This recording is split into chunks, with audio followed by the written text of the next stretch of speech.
So I grew up in a lot of tough neighborhoods. Like everybody was tough. The parents are tough. The kids are tough. I personally, I wasn't tough at all. I was bullied a lot. I was just a very meek kid. In fact, like anytime there was any kind of conflict or threat of conflict, I just ran away. You know, I just ran as fast as I could and became pretty fast from running so much. But there was one thing that was pretty tough that I really loved, and it was football. And I was 7 years old, and I was watching Super Bowl 24 with my uncle. It was the Denver Broncos versus the San Francisco 49ers. And I just fell in love with the game. I just fell in love with it. There was something about it that just like absorbed me. And I just started to consume everything about football. Watching games, taking notes about games, taking out books at the library about football, just everything I could possibly do. And I tried to convince my parents to let me play football. And they're like, no, dude, you're like not tough at all. Like, we're not gonna put you in an environment where like hitting is the entire purpose of like the thing. So as a compromise, they let me play baseball. And I sucked at baseball. I played for 4 or 5 years. I think I swung at the ball maybe twice.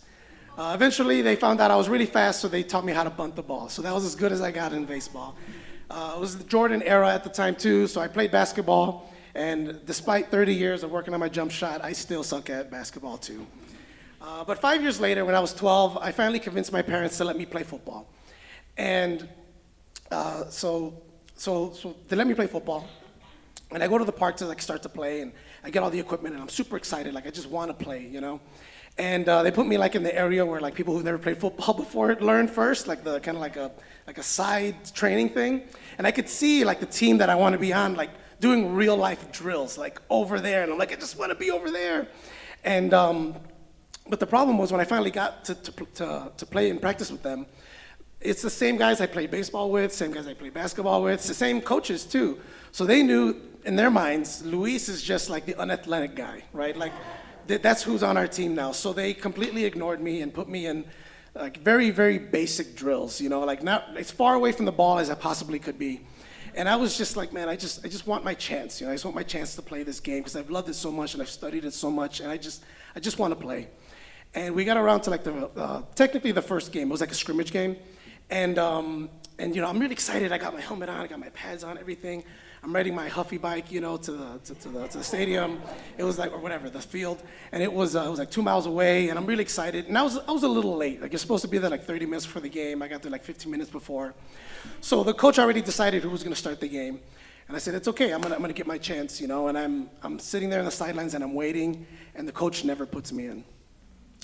And towards the end of the game, when I realized I'm not going to get a chance at all here, I was just kind of sitting on my helmet and just like really like down on myself. I was like, what's the point of all of this? Like, why am I even here? Like, I should just quit. Like, what am I, like, you know, I'm dreaming about all of this and I'm pursuing this for so long and I'm wanting to do it and I worked so hard to like get to this point and nothing's happening, you know? And I don't know if the coach saw something in me, but he's like, he came up to me at the end of the game. He's like, okay, Lou, look.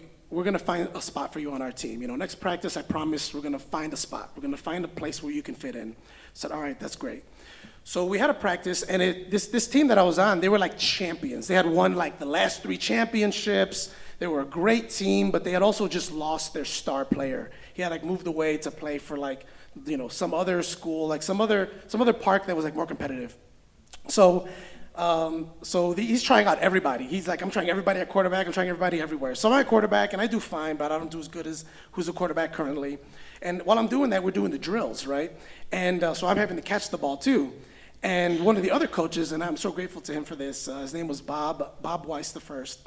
And he said, you know, I've noticed that LP hasn't dropped any balls. Like maybe there is a spot for him on this team. And he's like, oh, okay, yeah, he's fast. He can catch the ball. Maybe there is a spot for him. So first real actual game of the season, they put me as a kick returner, right? So I'm all the way back at the start of the game. And not only did my team know that I was like the non-athletic guy, all the other teams knew also. So the guy who was kicking the ball was this guy, Juan Garcia, and I fucking hated Juan. Like, I hated him. I knew him from my church. We went to Boy Scouts together. We did all these sports. I fucking hated Juan. He was just such a slimy dude. And he came up to me before the game, and he's like, Lou, I'm going to kick it to you because you suck. I was like, oh, shit, okay, all right, that's cool. So I'm standing there, game's about to get going, and this guy was an amazing athlete too. Like he played D1 ball, like he's just amazing. So he kicks the ball. This guy can throw, and he kicks the ball, and he kicks it so far I have to like back up like 15 or 20 yards just to catch it, right?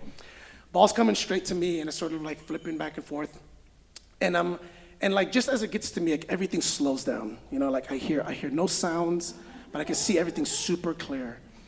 The ball comes, I catch it, boom.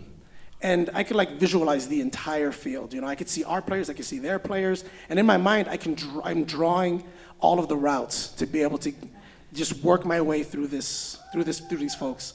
So I get the ball, and I'm like, okay, if I just go left here a little bit to the right, and if I cut left, and I cut right, and if I do a spin move, and I block this guy, all the way down to the other end of the field, touchdown, right?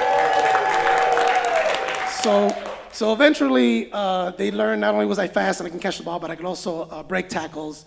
And sure, I became the star player of that team, and we won 2 more championships. But for me, the story is not about like my own triumph, you know? For me, it was like a turning point in my life, because up until that point, like my trajectory was that I was on my way to just being a loser. You know, I was a kid, I didn't have any friends, I wasn't good at anything, I was bullied, I didn't know how to deal with conflict, all I did was run away. And all of a sudden, there was something that I was good at. People were counting on me to do things. They were asking for my leadership. And I carry that with me now every single day, every job that I have, everywhere that I go, because I know what it feels like now to be the best, but also to be ignored and to be unseen and to be neglected.